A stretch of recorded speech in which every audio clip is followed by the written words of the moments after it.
le tout nouveau président du SPE-BTPS, le syndicat professionnel des entreprises du BTP du Sénégal. J'ai été élu le 24 octobre comme nouveau président du syndicat. J'ai succédé au président Oumar Sow, président du groupe CSE.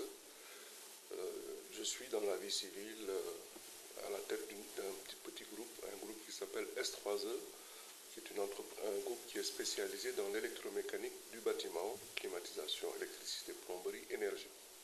Le SPE-BTP est un syndicat qui a été créé dans les années 70 et qui fédère actuellement, on va dire, une cinquantaine d'entreprises du BTP. Ce sont les entreprises les plus importantes du Sénégal, comme CSE, comme C2 ou Eiffage, sont membres de ce syndicat. C'est un syndicat qui a porté plusieurs combats syndicaux pour l'entreprise, pour le secteur, qui s'est investi dans la préférence nationale, sur des sujets comme la préférence nationale. Vous savez que le secteur du BTP a l'avantage de pouvoir compter sur une filière de formation de qualité grâce aux investissements qui avaient été faits par le défunt président Senghor. Le Sénégal avait pu avoir une école polytechnique qui a formé de hauts cadres au Sénégal et en Afrique. Il s'agit de l'école polytechnique de Thiès, que je salue au passage. Et cette école a permis d'avoir un secteur du BTP solide qui a posé ses empreintes dans tout le Sénégal. La plupart des entreprises du SPE-BTP ont des membres issus de cette école, et ce sont des membres éminents qui ont bâti le Sénégal, qui ont bâti les infrastructures, les principales routes, ponts, immeubles, bâtiments administratifs qui existent et que vous empruntez ou que vous croisez tous les jours.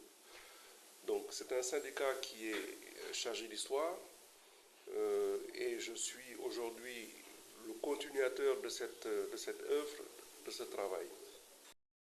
Affilié au CNP, le Conseil national du patronat, dans lequel il joue un grand rôle, il me plaît de signaler par exemple que le président Beydiagne, son syndicat d'origine, c'est le SPE-BTP. Donc, pour faire court, aujourd'hui le secteur du BTP représente environ 500 000 à 600 000 emplois directs et indirects.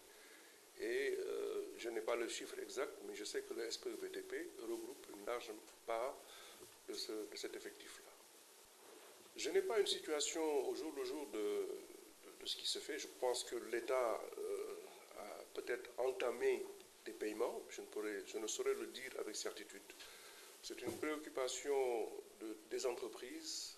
Les travaux que nous avons eu à engager pour le compte de l'État, des travaux de construction d'infrastructures, de routes, de ponts, de pistes ou d'entretien routier, nécessitent beaucoup de trésorerie. Quand les entreprises se trouvent dans une situation où la trésorerie engagée ne peut pas être remboursée grâce au paiement de l'État, vous pouvez imaginer qu'il y a un impact assez significatif. Et cela dans un contexte justement où, en plus de cela, il y a des fermetures de chantiers ordonnées par l'autorité. Donc c'est une question qui nous préoccupe au plus haut point. Dans le passé, il y a eu des dettes de cette nature.